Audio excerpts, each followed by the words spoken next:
श्री स्वामी समर्थ.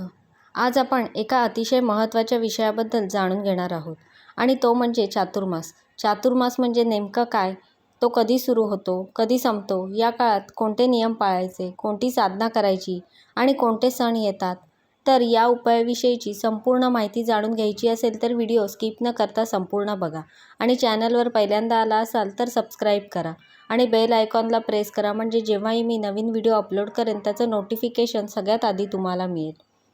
आपल्या प्रत्येकालाच आयुष्यात सुख, शांती आणि समाधान हवं असतं. दुःख, अडचणी आणि संकट कोणालाच नको असतात. अशावेळी चातुर्मासाचा हा पवित्र काळ आपल्याला स्वतःमध्ये चांगले बदल घडवून आणण्याची संधी देतो. या दिवसात श्रद्धेने केलेले जप, नामस्मरण, दान, सेवा आणि सात्विक आचरण याला विशेष महत्त्व दिलं जातं. चातुर्मास म्हणजे 4 महिन्यांचा पवित्र कालावधी. चातुर म्हणजे 4 आणि मास म्हणजे महिने, म्हणून या 4 महिन्यांना चातुर्मास असं म्हटलं जातं. धार्मिक मान्यतेनुसार आषाढ शुक्ल एकादशी म्हणजेच देवशयनी एकादशीपासून भगवान श्रीहरी विष्णू योगनिद्रेमध्ये जातात. त्यानंतर कार्तिक शुक्ल एकादशी म्हणजे प्रबोधनी किंवा देव उठणी एकादशीला ते योगनिद्रेतून जागे होतात. या 2 एकादशींमधील संपूर्ण कालावधी म्हणजे चातुर्मास. या काळात विवाह, मुंज यांसारखी शुभकार्य टाळली जातात. त्याऐवजी मन शुद्धी करण्यासाठी साधना, नामस्मरण, ग्रंथवाचन, व्रत आणि दानधर्म यांना प्राधान्य दिलं जातं. चातुर्मासातील प्रत्येक महिन्याचं स्वतःचं वेगळं महत्त्व आहे. आषाढ महिन्यात देवशयनी एकादशी आणि गुरुपौर्णिमा येते. त्यामुळे गुरुसेवा, विष्णू नामस्मरण आणि भगवद्गीतेचं वाचन करणं अत्यंत शुभ मानलं जातं. श्रावण महिना आला की श्रावणी सोमवार, नागपंचमी, नारळी पौर्णिमा आणि रक्षाबंधन असे सण येतात. या महिन्यात भगवान शंकरांची उपासना, रुद्राभिषेक आणि महामृत्युंजय मंत्राचा जप करणं विशेष फलदायी मानलं जातं. भाद्रपद महिन्यात गणेश चतुर्थी, ऋषी पंचमी आणि अनंत चतुर्दशी येतात. या काळात श्री गणेशाची भक्ती, अथर्वशीर्षाचं पठण आणि विघ्नहर्त्याचं स्मरण केल्याने जीवनातील अडथळे दूर होतात, अशी श्रद्धा आहे. त्यानंतर आश्विन आणि कार्तिक महिन्यात नवरात्र, दसरा, दिवाळी, तुळशी विवाह आणि प्रबोधनी एकादशी असे मोठे सण येतात. या दिवसातच देवीची उपासना, दीपदान, लक्ष्मीपूजन आणि विष्णुभक्तीला विशेष महत्त्व असतं.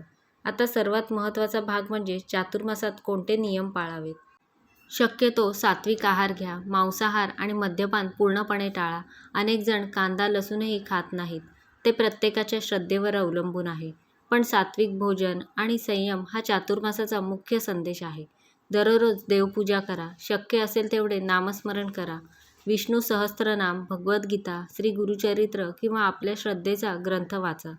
तुळशीची पूजा करा. संध्याकाळी दिवा लावा आणि आपल्या क्षमतेनुसार अन्नदान, वस्त्रदान किंवा इतर कोणतेही सत्कर्म करा. लक्षात ठेवा, चातुर्मास म्हणजे फक्त काही पदार्थ सोडण्याचं नाव नाही. मन, वाणी आणि आचरण शुद्ध करण्याचा हा सुंदर काळ आहे. या 4 महिन्यात केलेली भक्ती आणि सेवा आपल्या जीवनात सकारात्मक बदल घडवून आणू शकते. माझी तुम्हा सर्वांना एकच विनंती आहे, तुमच्या क्षमतेनुसार एखादा तरी चांगला नियम नक्की घ्या आणि हा चातुर्मास भक्ती, श्रद्धा आणि सात्विकतेने पूर्ण करा. बघा, कांदा लसूण खायचं की नाही हा प्रत्येकाच्या श्रद्धेचा विषय आहे. पण चातुर्मासामध्ये मांसाहार आणि कोणत्याही प्रकारचं व्यसन मात्र नक्की सोडलं पाहिजे. शक्यतो ताजं, साधं आणि सात्विक जेवण करा, कारण या काळात शरीर आणि मन दोन्हीही शुद्ध ठेवायला खूप महत्त्व दिलं जातं.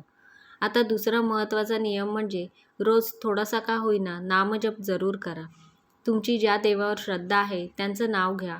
कुलदेवता, कुलदेवी, श्री स्वामी समर्थ, भगवान विष्णू, भगवान शंकर किंवा तुमचे सद्गुरू ज्यांच्यावर तुमची श्रद्धा आहे त्यांचे स्मरण करा.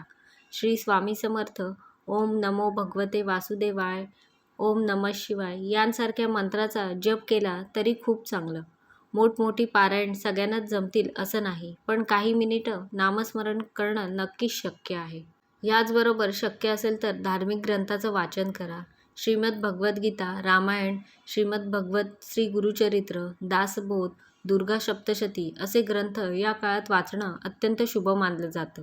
वेळेनुसार कोणते पारायण कधी करायचं याबद्दलचे व्हिडिओ मी पुढे तुमच्यासाठी नक्की घेऊन येईन.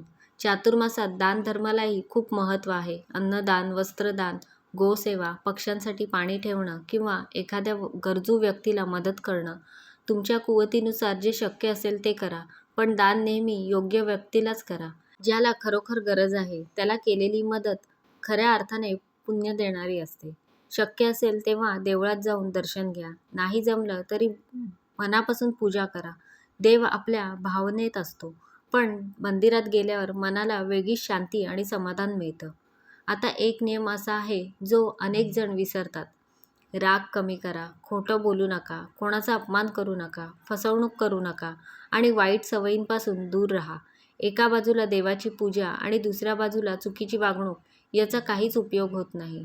चांगली कर्म केली तर त्याचं फळ चांगलंच मिळतं.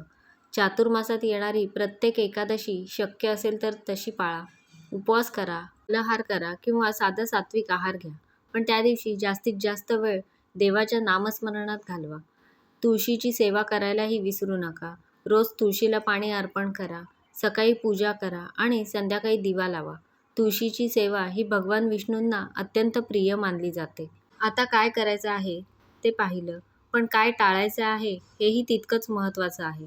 मांसाहार, व्यसन, अनावश्यक वाद, अपशब्द, दुसऱ्याला दुःख देणं, आळस करणं आणि वेळ वाया घालवणं या सवयींपासून दूर राहा. या 4 महिन्यात जितका चांगला विचार कराल तितकं तुमचं मन प्रसन्न राहील. थोडक्यात सांगायचं झालं तर चातुर्मास हा फक्त 4 महिन्यांचा कालावधी नाही, तर स्वतःमध्ये चांगले बदल घडवून आणण्याची एक सुंदर संधी आहे. या काळात केलेली सेवा, नामस्मरण, दान आणि सत्कर्म याचं पुण्य आयुष्यभर आपल्यासोबत राहतं. म्हणून आपल्या कुवतीनुसार एखादा तरी नियम नक्की घ्या आणि श्रद्धेने हा चातुर्मास साजरा करा.